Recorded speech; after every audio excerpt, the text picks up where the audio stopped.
সামুদ্রিক জলসীমায় মাছের সুষ্ঠু প্রজনন, উৎপাদন এবং মৎস্য সম্পদ সংরক্ষণের লক্ষ্যে টানা 2 মাসের জন্য মাছ ধরার ওপরে নিষেধাজ্ঞা আরোপ করতে যাচ্ছে সরকার।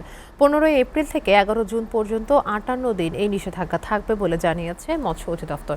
এদিকে বাংলাদেশের জলবায়ুর সঙ্গে ভারতের মিল না থাকলেও একই সময়ে দুই দেশের নিষেধাজ্ঞার বিষয়টি সরকারকে বিতর্কিত সিদ্ধান্ত বলছেন কক্সবাজারের জেলেরা। তাই এই নিষেধাজ্ঞা আরও অন্তত 1 মাস পিছিয়ে দেওয়ার দাবি জানিয়েছেন মৎস্য নির্ভর লক্ষাধিক পরিবার। কক্সবাজার থেকে আহসান সুমনের একটি প্রতিবেদন।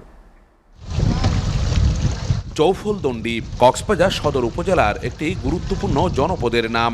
জায়গাটি মৎস্য যোগানের জন্য দেশ জুড়ে বেশ সমাদৃত। এ অঞ্চলে প্রায় 40,000 পরিবারের বেঁচে থাকার একমাত্র অবলম্বন হল মৎস্য আহরণ। কিন্তু গত কয়েক মাস ধরে জীবন জীবিকা নিয়ে দুশ্চিন্তায় পড়েছেন এই মানুষগুলো। মাছ ধরতে গিয়ে জেলিফিশের বিড়ম্বনা, জ্বালানি তেলের সংকট এবং জলদস্যুদের উৎপাতে জেলেদের সমুদ্রে যাওয়াটাই যেন দুষ্কর।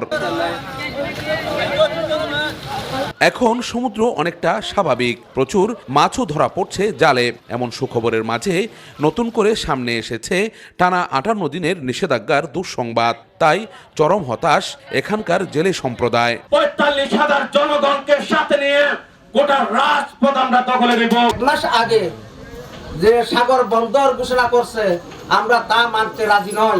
এদিকে 58 দিনের নিষেধাজ্ঞা বিগত বছরগুলোর তুলনায় 1 মাস আগে দেওয়ার প্রতিবাদে আন্দোলনে নেমেছেন ক্ষুব্ধ জেলেরা। সরকারের এমন হঠকারী সিদ্ধান্ত পরিবর্তনের দাবিতে বিক্ষোভ মিছিল ও মানববন্ধন করেন তারা। যে টাইমে মাছ ধরার ব্যস্ততা থাকবে সে টাইমে যদি বন্ধ দেয় কার্যকর হবে না। সরকার আর বাবাই নারা সরকারের হুয়াই না, আর আনি দিলে সরকারে কিছু পাইবে, আর আনি না দিলে সরকারে কিছু না পাইবে। অন্যদিকে চলতি মৌসুমে শুষ্ক আবহাওয়ার মাঝেও মাছ ধরার উপর দেয়া এমন অমানবিক নিষেধাজ্ঞা পেছানোর সিদ্ধান্ত গুরুত্বের সঙ্গে বিবেচনার বিষয়টি কেবলমাত্র সরকারের উচ্চ মহলের এখতিয়ার বলছেন স্থানীয় মৎস্য কর্মকর্তা।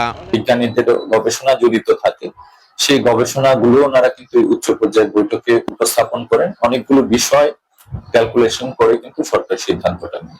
জেলায় মোট নিবন্ধিত জেলে রয়েছে 63,193 জন। যদিও 1,28,000 জেলে মৎস্য আহরণে জড়িত বলছেন সংশ্লিষ্টরা। মৎস্য আহরণ যাদের পেশা নেশা, সেই মানুষগুলো আমার পেছনে। তাদের দাবি একটাই, যে অন্তত দুবেলা দুমুঠো আহারের জন্য হলেও সরকারের যে নিষেধাজ্ঞা কর্মসূচি সেটি যেন কিছুদিন হলেও পিছিয়ে দেয়, সেই আবেদন এই জেলে সম্প্রদায়ের। চৌফুলদণ্ডী থেকে আহসান সুমন, এসএ টিভি, কক্সবাজার।